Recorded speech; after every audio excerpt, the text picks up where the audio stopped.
Breaking news. Palnadu జిల్లా నరసరావుపేటలోని ఓ private పాఠశాలలో చదువుతున్న స్టూడెంట్స్ ను టీచర్ టార్గెట్ చేశాడు. హాస్టల్లో ఉంటున్న విద్యార్థులు టీచర్ వేధింపులను తట్టుకోలేక తల్లిదండ్రులకు విషయం చెప్పారు. దాంతో హాస్టల్ మాన్పించారు. డే స్కాలర్ గా ఇంటి నుంచే స్కూల్కు వెళ్తున్నారు. అయినప్పటికీ టీచర్ వేధింపులు ఆగకపోవడంతో తల్లిదండ్రులు నరసరావుపేట పిఎస్లో కంప్లైంట్ చేశారు.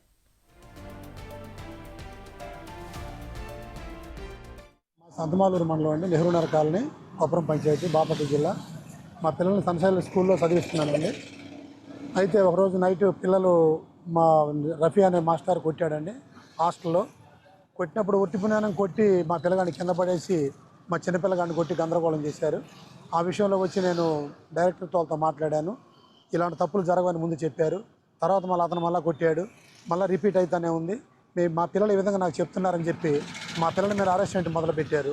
ఒక టీచర్ కాకపోతే ఇంకో టీచర్ కొట్టడం, మార్చి కొట్టడం మొదలుపెట్టారు. మీ పేరెంట్కి చెబితే మళ్ళీ కొడతానని చెప్పి మా పిల్లల్ని బెదిరియటం, కుక్కలు లెక్క పడి ఉండమని మా పిల్లల్ని అంటాం. ఈ విధంగా గందరగోళం చేస్తే నేను 10 సార్లు చెప్పానండి. 10 సార్లు వాళ్ళకి నేను చెప్పాను, మా పిల్లల్ని కొట్టమాకండి, చదివించండి, మేము చదివించుకుంటానండి, మీరు దయచేసి కొట్టదని చెప్పి బతిమిలాడి చెప్పాను నేను వాళ్ళకి. కానీ ఒక మాస్టర్ పోతే ఇంకో మాస్టర్ కొట్టడం, ఒక టీచర్ పోతే ఇంకో టీచర్ కొట్టడం, మా పిల్లలకి భయపడి ఈరోజు స్కూల్కి కూడా పోనంటున్నారు. రీసెంట్గా 26వ తారీఖు మణికొంట అతను కొట్టి నాకే ఫోన్ చేసి మీ ఓడిని కొట్టాను, దెబ్బ తగిలిందండి, ఏమైనా అయిందా అని అడిగి నన్నే ఫోన్ చేసి అడిగాడు. ఈ విధంగా స్కూల్లో గందరగోళం చేస్తే తట్టుకోలేక మేము వచ్చి ఎస్ఐ గారికి కంప్లైంట్ ఇచ్చామండి. మాకు న్యాయం చేయమని అడిగాము. రేపు రమ్మని చెప్పారు. మాకు న్యాయం చేయవలసిందిగా మేము కోరుతున్నామండి అందరిని కూడా. మొన్న పోయినసారి హాస్టల్లో ఉన్నప్పుడు జూలైలో ఉంటే వాళ్ళు నైట్ నా వాచ్ పోయిందని ఎతుకుతుంటే నైట్ 9:30 అవుతుంది. అసలైతే 10ంటికి పనుకోవాలి. 9:30 అయితే వార్డెన్ మిస్ అన్న సార్ వచ్చాడు. ఇద్దరు వచ్చి రఫీ సార్ అన్న భారతీయ మిస్ ఏంది ఇంకా నిద్రపోలేదని చెప్పి నన్ను బయటికి పిలిచి గోప్యాన్ కొట్టి కింద పడితే స్పృహ లేదు కొంచెంసేపు. మళ్ళీ ఆ గోప్యాన్ కొట్టి మళ్ళీ పైకి లేవి రూమ్లోకి వెళ్ళి పనుకోండి అన్నాడు.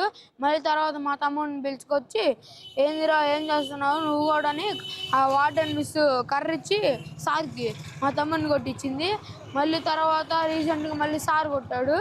మళ్ళీ రఫీ సార్ అని ఆయన మళ్ళీ హిందీ క్లాసులో 4th ఫ్లోర్కి వచ్చావు, వస్తే ఈ మీద గట్టి కొట్టి నేను కొట్టలేదని చెప్తున్నాడు.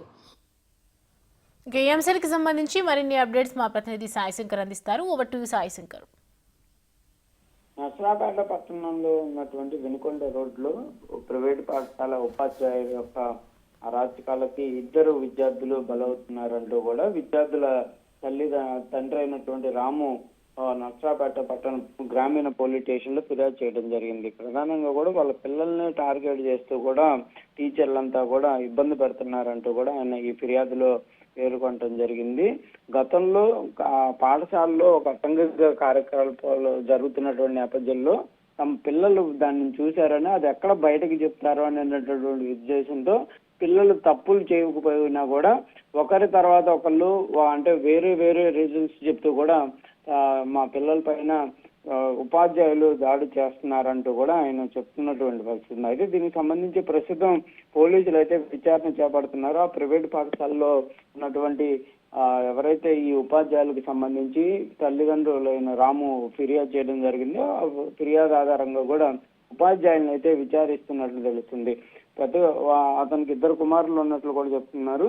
2 కుమారులకి గతంలో ఈ ఎవరైతే ఉపాధ్యాయుల దాడిలో కూడా తన కుమారుడు సోమశిల్లి పడిపోయినటువంటి విషయాన్ని కూడా కనీసం చెప్పకుండా కూడా కొద్ది రోజుల తర్వాత ఒక పాఠశాలకు వెళ్తే పిల్లలు చెప్తే తనకు తెలిసిందనే విధంగా కూడా తండ్రి రాము చెప్తున్నారు. అయితే మొత్తంగా ఈ అంశంలో ప్రిన్సిపాల్ అదేవిధంగా ఉపాధ్యాయులు ఒకరి తర్వాత ఒకరు కావాలని చెప్పి తమ పిల్లల్ని ఇబ్బంది పెట్టడం చూస్తే ప్రైవేటు పాఠశాలలో ఎలాంటి అరాచక పరిస్థితులు ఉన్నాయనే దానికి నిదర్శనంగా ఉంది అంటూ కూడా తండ్రి రాము అయితే ఆగ్రహాన్ని వ్యక్తం చేస్తున్నారు. మరి దీనికి సంబంధించి డిఈఓ గాని ఎవరన్నా మరి ఎంక్వైరీ చేస్తారా లేదా అనేది కూడా చూడాలి. ఎందుకంటే ఈ మధ్య కాలంలో పిల్లల పైన పైశాచికార్థం చేస్తున్నటువంటి ఉపాధ్యాయుల సంఖ్య వరుసగా పెరిగిపోతున్నటువంటి పరిస్థితులు ఉన్నాయి. గతంలో స్కూల్కు వెళ్తే ఎంతో సేఫ్ గా ఉండేటటువంటి విద్యార్థులు ఇప్పుడు స్కూల్కు వెళ్తేనే భయపడుతున్నటువంటి పరిస్థితులు కొన్ని ప్రైవేట్ స్కూళ్ళల్లో కనిపిస్తున్నాయి. కాబట్టి మరి విద్యాశాఖ అధికారులు దీనిపైన ఏమైనా దృష్టి పెడతారనేది చూడాలి. ప్రస్తుతం పల్నాడు జిల్లా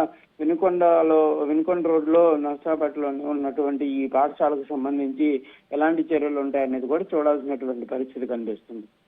థ్యాంక్ యూ సాయి శంకర్.